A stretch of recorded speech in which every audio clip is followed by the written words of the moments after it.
Black Adam. Once a man, now a being twisted with power, blinded by revenge, and driven to darkness. Destiny brings him face to face with these champions of light, the Justice Society. And as you see in the movie, the Justice Society is not just ready for the world, they're ready to save it. But what are the origins of this dynamic team of heroes? Where do they come from? What makes them so damn special? And where are they headed next? Hi, I'm Aldous Hodge, also known as Hawkman in the latest exciting entry into the DC film universe, Black Adam. There's plenty of room at this table, so sit down, get comfy, and for the next few minutes, it's JSA all the way.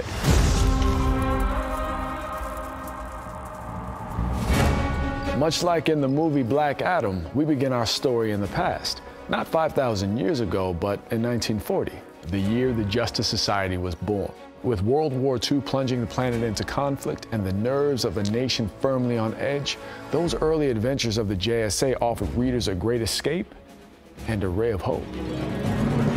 The JSA is the oldest superhero group in comic book history. I've been DC for life since a little boy.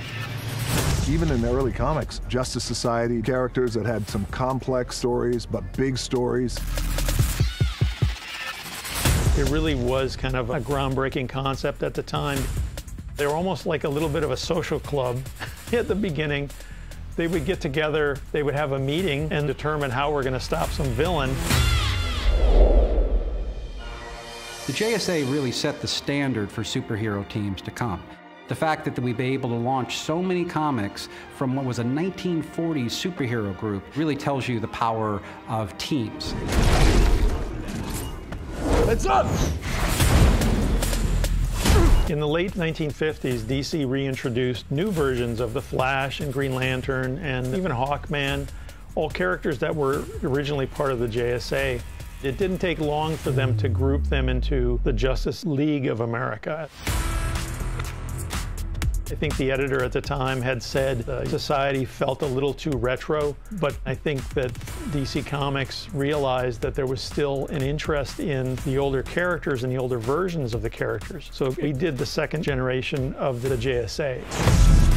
Black Adam returns in several Justice Society stories in the early 2000s. Black Adam mathematically looked at the JSA and said, "You're underpowered. You need me." And he becomes an active member. I never thought I'd be happy to see you. With the JSA, there was a lot of conflict. He was never a character with half measures. These men should face due process. Then let the gods make their judgment. What makes DC unique, and one of the reasons why they have endured for almost a century, the characters have edge. They have a little bit of darkness. We live in an era where there are lots of superhero groups, but for purists like myself, we always look for the roots, and there's a certain legacy we feel for something that created an entire genre. I was always a DC kid, and I became a DC man. Building out this new era of the DC universe is critically important to me.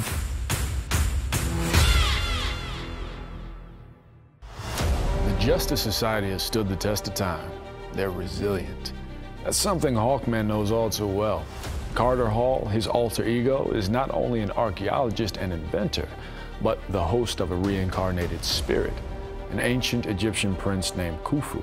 This existence, one spanning the eons, has gifted Carter a wise soul and superior combat skills. Making his debut in Flash Comics #1, this combination of brains and brawn made Hawkman a hit, eventually propelling him to the top spot as the Justice Society's chairman, a position he held until the end of the original All-Star Comics run. Well, that's a gig he's got again in Black Adam. Carter Hall is the leader of the JSA.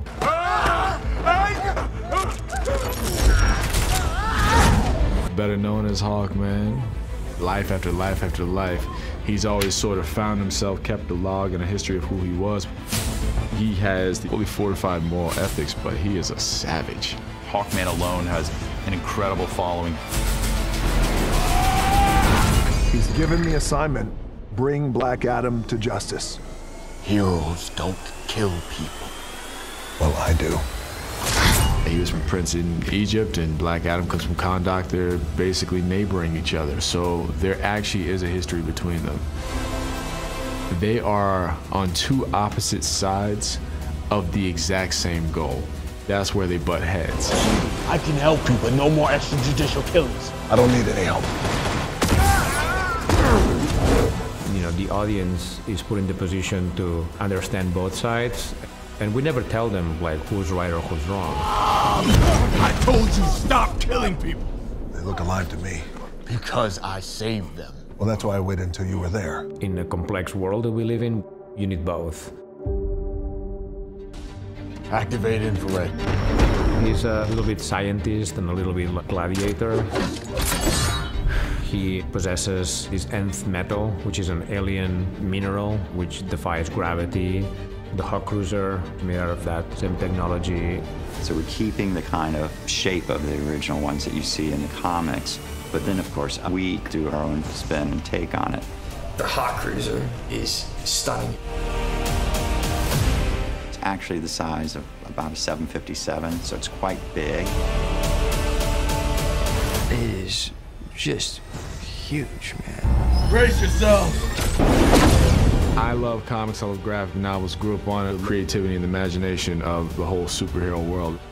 For me, this is kind of like one of those bucket list dream come true type of things. Aldis is incredible. He brings a regal presence to the role. Hawkman, he's a badass and he's funny as hell. Caw.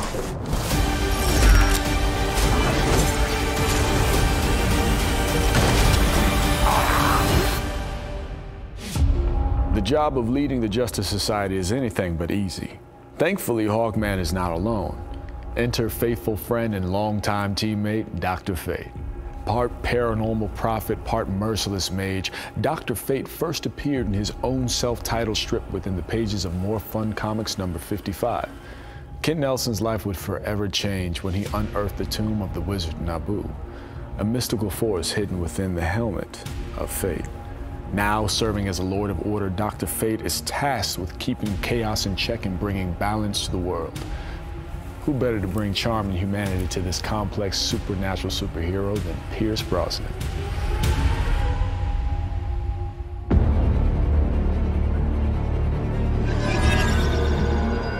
I play Dr. Fate, one of the oldest characters in the DC comic realm. He has the power to teleport, to foresee the future. Dr. Fate is very wise, the moral compass of the team. He really has a macro view of the universe. Your thoughts are better spent on the things you can change, not those you can't. Kent, his father was an archaeologist, and when he was a young boy, they entered the tomb and they found the golden helmet. And in doing so, the father passed away. There was a curse on it, so there's demons within him. With Dr. Fate, there is the emotional turmoil that he's going through. And yet he is a very kind and personable fellow. I thought the two of you did great work. First time out, bravo.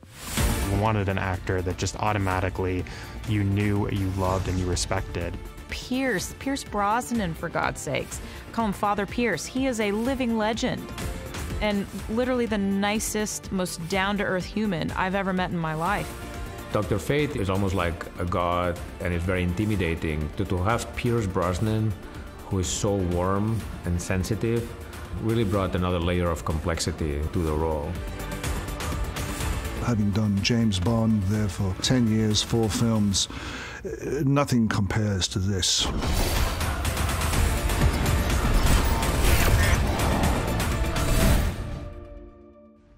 The Justice Society continues to expand with new recruits. Young heroes committed to doing good, but also ready to have a good time while doing it. And as we see in Black Adam, junior status aside, the forecast calls for justice.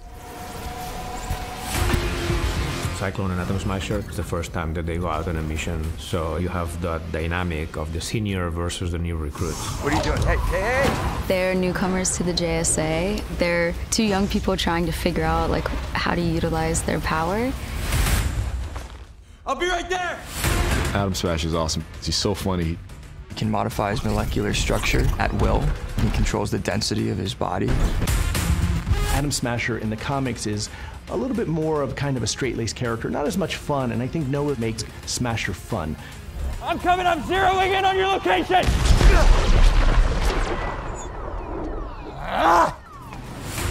Maxine Hunkel is a 19-year-old girl. She can manipulate wind patterns and also affect sound waves. Understanding Cyclone was understanding the intersection between modern dance, acrobatics, circus work, and combat. Their chemistry with Noah was phenomenal. Noah is like my brother. We'll just like come up with new things every take and then just run with it and like riff. What do you do? Wind. You? I grow. It makes sense for this story because we're both just trying to figure it out, and I feel like in real life we're just honestly trying to figure it all out. There might be a little spark of something in that, but that is clearly not the most important thing, right? They need to stay alive and they have a mission that they need to complete. Smasher, Cyclone, what are you waiting for? Come on, let's go! Okay. They both have complicated, really cool histories that do impact their characters. The way Cyclone got their powers was through a villain. The nanobots were injected into my bloodstream by this really messed up scientist who kidnapped me when I was 15. Atom Smasher is the godson of the Atom, but he's the grandson of a villain in the DC universe named Cyclotron. How's my soup? You know, I used to watch you all the time as a kid. This is literally the only thing that I've ever wanted. Yeah. Don't let anything happen to it. It's vintage. My grandfather was kind of the black sheep of the family. So there's a lot of me that wants my uncle's approval. Cyclone, she's the granddaughter of Ma Hunkel, a very famous character who was the Red Tornado back in the day. Not only do I feel like Cyclone in this story is making her grandmother proud, but for me personally, I feel like I'm making my family proud, showing them like what's possible. I remember the first fitting, I put this bad boy on and looked in the mirror and I was like, oh wow. It's honestly amazing for me, like being a trans and non-binary person, to like see myself like be a part of a project like this. I absolutely wanted to be a superhero when I was a kid, and it's insane being able to bring that to fruition.